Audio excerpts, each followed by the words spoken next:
So hello guys, welcome back to my channel Unnicode blogs. और आज के इस पार्ट में हम ऑपरेटर्स के बारे में पढ़ेंगे। ठीक है। आज के इस वीडियो में हम तीन ऑपरेटर्स के बारे में पढ़ेंगे। अरिथमेटिक ऑपरेटर्स, रिलेशनल ऑपरेटर्स और लॉजिकल ऑपरेटर्स। ठीक है। तो इस एक सब फ्लो चार्ट से मैंने बना रखा है कि आज की वीडियो में हम कौन से ऑपरेटर्स के ऊपर बात करेंगे। तो बेसिकली ऑपरेटर्स तीन होते हैं, अरिथमेटिक, रिलेशनल और लॉजिकल। एक बिटवाइज ऑपरेटर्स भी होते हैं, तो उसकी उसकी एक सेपरेट वीडियो आएगी। ठीक है। तो उसमें मैं सारे बिटवाइज ऑपरेटर्स के ऑपरेशन और जितने भी ये लॉजिकल ऑपरेशन है वो बताऊंगा। तो आज की इस वीडियो में हम इन तीन पे फोकस करने वाले हैं जो कि हमारे कोडिंग में बहुत नेसेसरी होते हैं। एक होता है अरिथमेटिक ऑपरेटर्स, जिसमें कि एडिशन, सब्ट्रैक्शन, मल्टीप्लिकेशन, डिवीजन और मॉडुलस ऑपरेशन का ऑपरेटर्स है। ठीक है। ये मॉडुलस क्या होता है? ये क्या करता है, आपके दो ऑपरेंड्स का रिमाइंडर निकाल के देता है। ठीक है। रिलेशनल ऑपरेटर से ये greater than, less than, double equal to, greater than equal to, less than equal to और नॉट इक्वल टू। और तीन लॉजिकल ऑपरेटर्स है, logical not, logical or logical and. तो इससे पहले वाले पार्ट में हमने सीखा था कि कैसे यूजर से इनपुट लिया जाए और उसको प्रिंट करा जाए आउटपुट स्क्रीन पर। ठीक है। और हमने डेटा टाइप्स और वेरिएबल्स के बारे में भी पढ़ा था पिछली वीडियो में कि इंट, फ्लोट, ठीक है, स्ट्रिंग, कैरेक्टर, ये कौन से डेटा टाइप्स होते हैं और वेरिएबल्स क्या चीज़ होती है। इन सब के बारे में हमने पार्ट वन में डिस्कस किया था। तो उसको रिवाइज करने के लिए हम सबसे पहले एक छोटा सा कोड बना लेते हैं। ठीक है। बेसिकली हम एक छोटा सा प्रोग्राम बनाएंगे दो नंबर्स को ऐड करने के लिए, जिससे कि आपका पिछले पार्ट का जो रिवीजन है वो आपको हो जाएगा। ठीक है। तो ये दूसरा पार्ट है। तो एक नई फाइल बनाते हैं और अपना स्केलेटन लिखते हैं, सी प्लस प्लस का बेसिक स्केलेटन। क्या है हमारा? Hash include IO stream. ठीक है। अबे इसको बाहर ही लिख दिया मैंने, स्ट्रीम। ठीक है। Using name space std। ठीक है। इंट मेन, ये हमारा मेन फंक्शन है। रिटर्न 0। बहुत बढ़िया। ठीक है। ये हमने स्केलेटन लिख लिया है बेसिक। तो हमें दो नंबर को ऐड करना है। तो सबसे पहले हम अगर ऐड करने का प्रोग्राम है, हम क्या लेना पड़ेगा, हमें दो यूजर से इनपुट लेने पड़ेंगे दो नंबर की, उनको सम करके एक जगह पे स्टोर करना पड़ेगा। तो बेसिकली अपने को तीन वेरिएबल बनाने पड़ेंगे। ठीक है। बना लेते हैं इंट ए कोमा बी कोमा सी। ठीक है। और सबसे पहले एक डिस्प्ले करा देंगे स्क्रीन पे ताकि अच्छा लगे कि एंटर टू नंबर्स। ठीक है। और जैसे ये डिस्प्ले हो उसके बाद हम इनपुट ले लें। तो इनपुट लेने के लिए सीन ए और बी, तो ए और बी जो वेरिएबल्स है वो हमने इनपुट लेने के काम पे लगा दिए। एक वेरिएबल बचता है सी। सी में क्या करेंगे? सी में इनका सम स्टोर करेंगे, ए प्लस बी। ठीक है। और इस सी को भी हम आउटपुट दे देंगे, क्या? सम इज। ठीक है। ये एज इट इज प्रिंट होगा स्क्रीन पे और फिर एक स्पेस आ जाएगा मान लो, फिर इसके बाद हमारा सी प्रिंट हो जाएगा। ठीक है। तो ये हमारे बेसिक सा कोड है दो नंबर के सम के लिए। ठीक है। तो यहाँ पे पूछेगा एंटर टू नंबर्स, मैंने मान लो 10 और 20 डाल दिया, तो ये आएगा सम इज 30, जो कि बहुत अच्छे से चल रहा है। ठीक है। तो ये तो थी रिवीजन हमने जो पिछले वीडियो में पढ़ी थी। आज की वीडियो में हम ऑपरेटर्स पढ़ेंगे। तो सबसे पहले हम पढ़ते हैं अरिथमेटिक ऑपरेटर्स के बारे में। ठीक है। तो मैं कमेंट डाल देता हूँ, अरिथमेटिक ऑपरेटर्स। तो आप सोच रहे होंगे ये कमेंट क्या होता है। कमेंट बेसिकली हम कोड में इसलिए प्रीफर करते हैं ताकि जो वो वाली लाइन है वो हमारा कंपाइलर एग्जीक्यूट ना करे। ठीक है। बेसिकली कोड के बीच में अगर आपको कुछ भी लिखना है समझने के लिए, या फिर आप कोई बड़ा सा कोड लिख रहे हो और आपने एक लॉजिक बिल्ड करा, ठीक है, वो लॉजिक आपने कैसे बिल्ड करा उसको आप लिखना चाहते हो, तो वहीं पे आप कमेंट डाल के बेसिकली ये दो स्लैश डाल के लिख दो। तो वो बेसिकली कंपाइलर रीड नहीं करेगा और आपको एरर थ्रो नहीं करेगा। ठीक है। तो इसलिए हम कमेंट का यूज़ करते हैं। ठीक है। तो कौन से ऑपरेटर्स पढ़ने जा रहे हैं इसमें? एक तो पढ़ेंगे प्लस, एक पढ़ेंगे माइनस, एक पढ़ेंगे मल्टीप्लाई, एक पढ़ेंगे डिवाइड और एक पढ़ेंगे अपना ये मॉडुलस ऑपरेटर, जिसको अपन परसेंटेज ऑपरेटर भी बोलते हैं। ठीक है। तो ये पांच ऑपरेटर्स पढ़ेंगे अरिथमेटिक ऑपरेटर्स पे। ठीक है। तो पहले बढ़ते हैं प्लस वाला ऑपरेटर। सबसे पहले मैं दो ये बेसिकली सारे ऐसे ऑपरेटर्स हैं जिनको दो ऑपरेंड की नेसेसरी है। ठीक है। ऑपरेंड क्या होते हैं? जैसे मैंने ए प्लस बी लिखा, तो जो ए और बी है वो मेरा ऑपरेंड है और प्लस का साइन क्या है? मेरा ऑपरेटर है। ठीक है। तो जैसे कि मान लो मैंने दो ऑपरेंड बनाए ए और बी, अब अगर मैं सी आउट करूं ए प्लस बी तो क्या आएगा आंसर में? अभी तो कुछ नहीं आएगा क्योंकि हमने तो कुछ आंसर ही नहीं दिया। मान लो मैंने ए की वैल्यू 5 दे दी इनिशियली और बी की वैल्यू 10 दे दी, ठीक है। तो अब तो आंसर में क्या आएगा? 15 आएगा। बहुत बढ़िया, ठीक है। अगर मैं करूँ सी आउट ए माइनस बी तो क्या आएगा? -5 आएगा। और मैं चाहता हूँ कि ये अगली लाइन में प्रिंट हो, तो मैं इसे यहाँ पे दे दूंगा एंड एल। एंड एल क्या होता है आपका? स्पीड प्रिंट करने के बाद नेक्स्ट लाइन में चला आता है, ठीक है। यहाँ पे भी एंड लाइन दे देता हूँ। तो सब्ट्रैक्शन का ऑपरेटर है, ये आ गया -5। बहुत बढ़िया। अब क्या है? मल्टीप्लाई।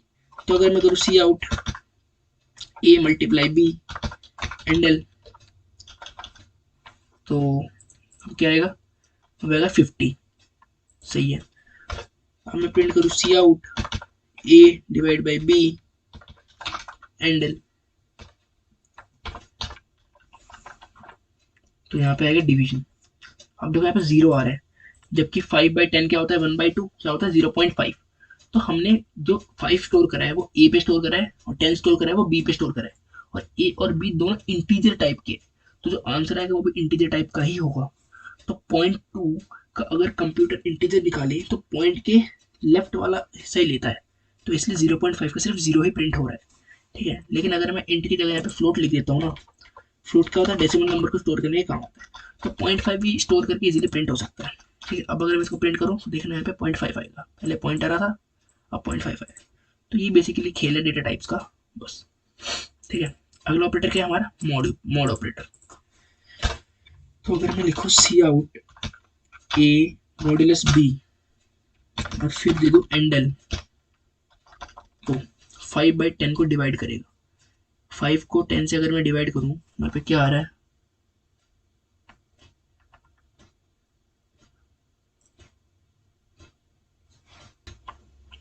तो यहाँ पे फ्लोट दे रखा है हमने, इसलिए यहाँ पे एरर आ रहा है, इसको हम इंटीजर कर लेते हैं, ठीक है। ए और बी दोनों इंटीजर टाइप का है, तो इसका मॉडुलस क्या आएगा? 5 को 10 से डिवाइड करेंगे तो 0.5 आएगा।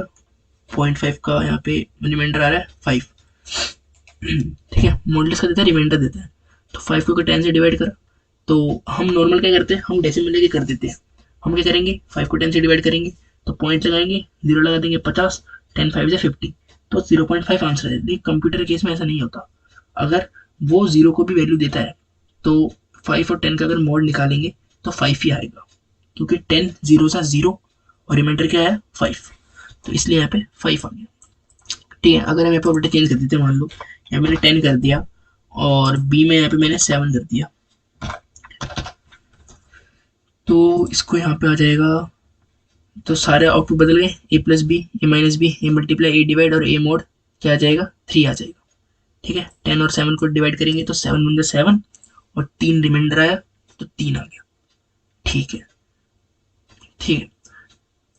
और अगर आप किसी दो नंबर को डिवाइड कर रहे हो, दूसरा नंबर ग्रेटर आ जाता है तो रिमाइंडर हमेशा 0 आता है, 0 नहीं, जो डिफरेंस आता है वही आता है, ठीक है।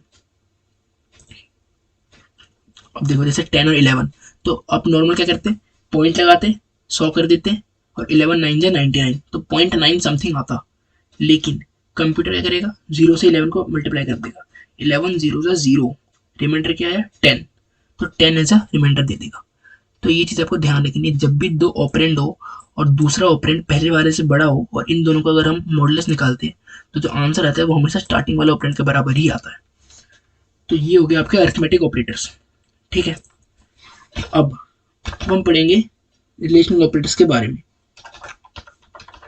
ठीक है। स्पेलिंग थोड़ी गड़बड़ होगी, रिलेशनल ऑपरेटर्स, ठीक है। ये कौन कौन से पढ़ेंगे हम? एक तो पढ़ेंगे हम डबल इक्वल टू, ठीक है। एक पढ़ेंगे ग्रेटर देन का, एक पढ़ेंगे लेस देन का, एक पढ़ेंगे ग्रेटर देन इक्वल टू, एक पढ़ेंगे लेस देन इक्वल टू, ठीक है। कितने हो गए? 1 2 3 4 5। एक और होता है, एक होता है नॉट इक्वल टू, ठीक है। ये कुछ आपके रिलेशनल ऑपरेटर्स होते हैं, ठीक है। तो एक एक रिव्यू देखते हैं। सबसे पहले देखते हैं हम डबल इक्वल टू, ठीक है। हमने ऊपर क्या ले रखा है? ए और बी केवल 11। अब डबल इक्वल टू क्या करता है? कंपेयर करने के काम आता है। मान लो मैंने एक कंडीशन दे दी कि छोड़ो, मान लो मैंने एक इंटीजर वेरिएबल बनाया c और इसके अंदर लिख दिया a इक्वल टू b। इसका मतलब a इक्वल टू b, इस लाइन का क्या मतलब है कि हम कंपेयर कर रहे हैं a और b की वैल्यू। अगर तो वो सेम है तो इस चीज का आंसर ट्रू आएगा। ट्रू मतलब बाइनरी की भाषा में 1। लेकिन अगर इस लाइन का मतलब फॉल्स है तो बाइनरी की भाषा में वो आएगा 0। तो यहां से जो भी चीज आएगी उसको हम सी में स्टोर करा लेंगे। ठीक है, अब अगर इस केस में मैं सी आउट सी की वैल्यू देखना चाहूँ, इनको कमेंट आउट कर देता हूँ एक बार, क्योंकि इनके हमें आउटपुट नहीं चाहिए। ठीक है, ठीक है, तो अपनी a की वैल्यू क्या है 10 है, b की वैल्यू क्या है 11। मैंने c के अंदर a इक्वल टू b वाली कंडीशन डाल दी।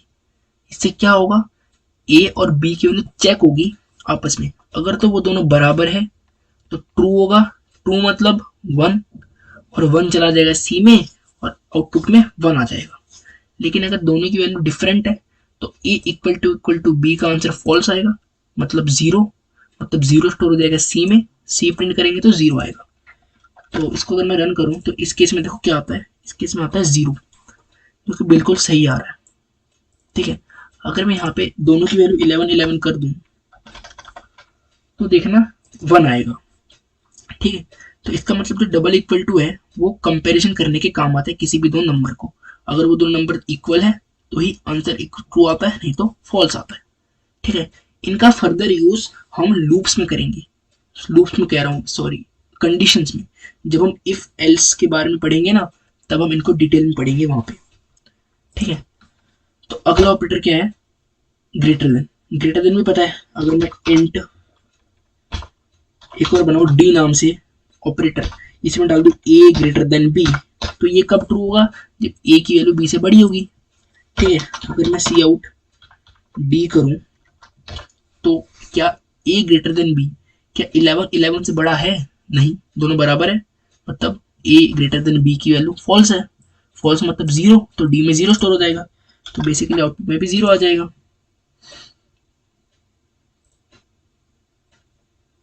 10 इसलिए आ रहा है क्योंकि मैंने यहाँ पे 0 के बाद एंड लाइन नहीं दिया, क्योंकि पहले का आंसर 1 है ना, दोनों बराबर है तो ट्रू है। ट्रू का मतलब 1, तो 1 प्रिंट होने के बाद अगले लाइन जा नहीं रहा, इसलिए 0 प्रिंट हो रहा है। 10 दिख रहा है वो आपको, लेकिन वो 10 नहीं है, वो आपका 1 और 0 है। तो यहाँ पे देखो 1 और 0 आ चुका है, तो 0 किस केस में, ग्रेटर देन के केस में। सिमिलरली अगर मैं इसको लेस देन कर दूं तो क्या होगा, जब भी कंडीशन ट्रू होगी, जब छोटा होगा, तो इस केस में क्या आ जाएगा 1। सॉरी, इसको सेव नहीं करा, हाँ सेव कर लिया था। ये भी 0 आ रहा है क्योंकि दोनों तो भाई बराबर है। ठीक है, बराबर है तो इक्वल टू वाला केस चलेगा बस, लेस देन बी वाला तो चलेगा ही नहीं, तो इसलिए 0 और इसमें 1, तो ग्रेटर देन लेस देन का आपको समझ आ गया। ठीक है, सिमिलरली आप ग्रेटर देन इक्वल टू भी कर सकते हो, ग्रेटर देन इक्वल टू। ठीक है, अगर आपने ये कंडीशन दे दी कि D greater than equal to B, तो क्या होगा, या तो ग्रेटर हो या तो इक्वल हो, इन दोनों में से कुछ भी हो तो आपका ट्रू आएगा। तो ए बी से बड़ा है, नहीं, क्या ए बी से बराबर है, हाँ है, तो इस केस में भी आपका ये चल जाएगा। तो इस केस में दोनों आपके 1 1 आएंगे। ठीक है, तो दोनों कंडीशन चल रहे हैं आपकी। ठीक है, और लेस देन इक्वल टू वही है कि लेस भी हो या फिर बड़ा भी हो, दोनों में से कोई भी कंडीशन चलनी चाहिए, तो इसमें से भी दोनों चलेंगे, तो 1 1 आ रहा है। तो basically greater than less than equal to, greater than equal to हमने पढ़ लिए। एक होता है नॉट इक्वल टू। ठीक है, अगर मैं यहाँ पे लिखूं not equal to A not equal to B, 11 not equal to 11, क्या ये स्टेटमेंट राइट है? 11 नॉट इक्वल टू 11, 11 तो 11 के बराबर होता है ना, मतलब स्टेटमेंट गलत है। गलत है मतलब फॉल्स, फॉल्स मतलब 0, तो यहाँ पे 0 आएगा। तो इस तरह से आप नॉट इक्वल टू को भी समझ सकते हो। तो इसी के साथ हमने लॉजिकल सॉरी रिलेशनल ऑपरेटर्स भी देख लिए। तो अब हम देखेंगे हमारे लॉजिकल ऑपरेटर्स को, तो इनको मैं कमेंट आउट कर देता हूँ।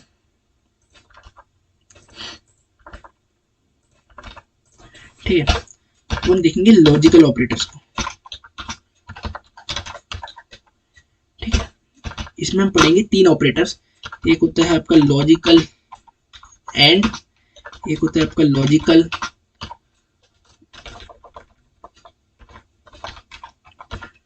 लॉजिकल और एक होता है आपका लॉजिकल नॉट।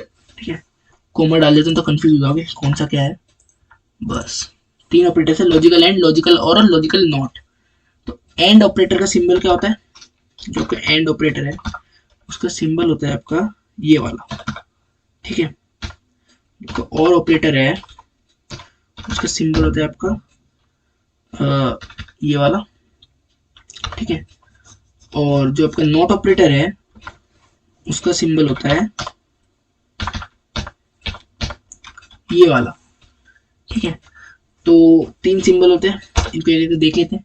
एंड क्या होता है, आपने डिजिटल इलेक्ट्रॉनिक्स के बारे में पढ़ा है कि एंड गेट क्या होता है, और गेट क्या होता है। एंड क्या होता है कि दोनों में से अगर इनपुट ट्रू आई तभी ट्रू होता है, नहीं तो फॉल्स होता है।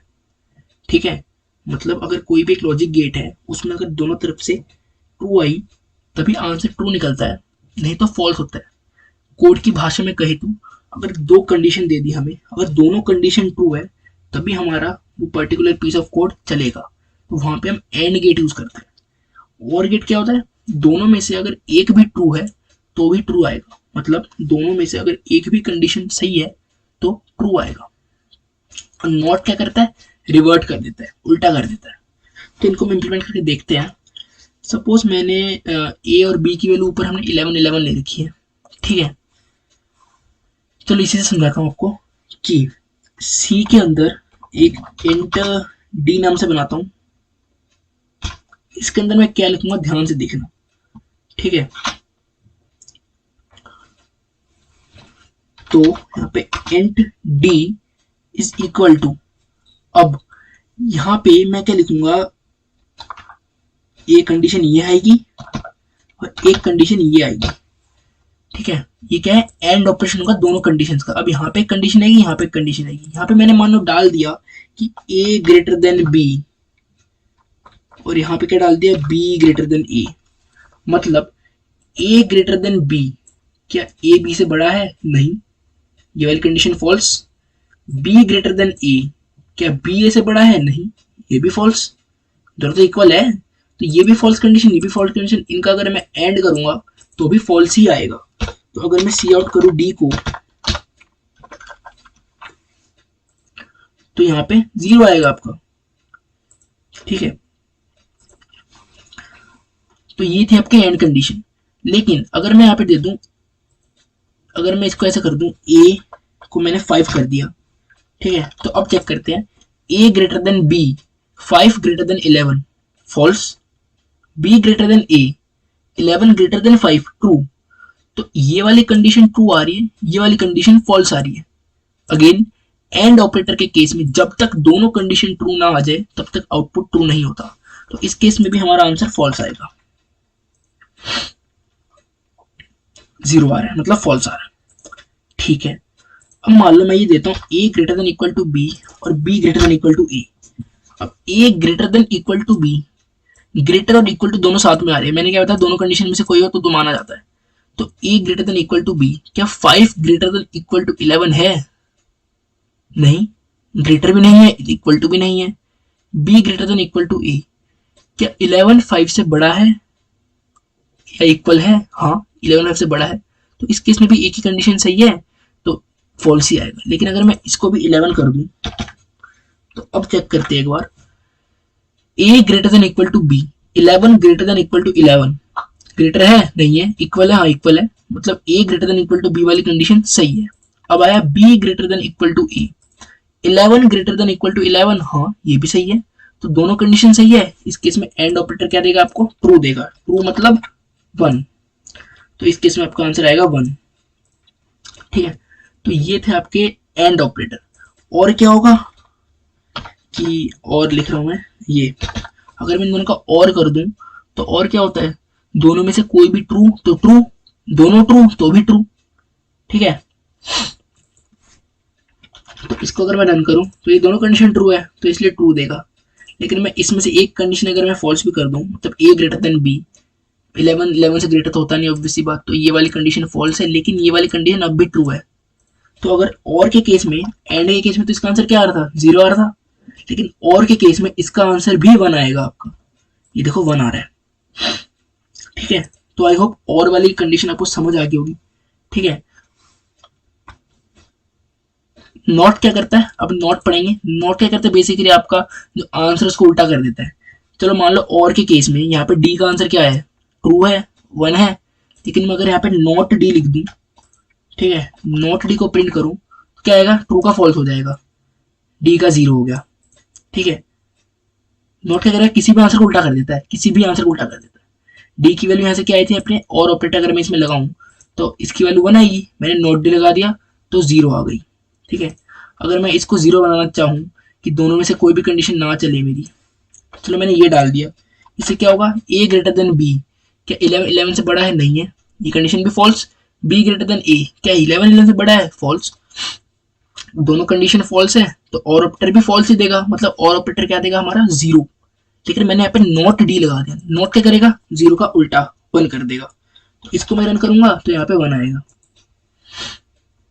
ठीक है, तो आप देख सकते हो कि और एंड बेसिकली किस तरह से काम कर रहे हैं। ठीक है, तो आज के इस वीडियो में हमने देखा कि सबसे पहले तो हमने एक प्रोग्राम बनाया जिसमें हमने यूजर से इनपुट लिया, उसमें से हमने मैनिपुलेट करा, हमने ऐड करा और इनपुट आउटपुट में शो करा। बेसिकली एक सम का प्रोग्राम बनाया हमने, और ऑपरेटर्स देखे 3 तरह के, अरिथमेटिक, रिलेशनल और लॉजिकल। तो आई होप आपको ये वीडियो पसंद आई, तो इस मिलते हैं नेक्स्ट पार्ट में।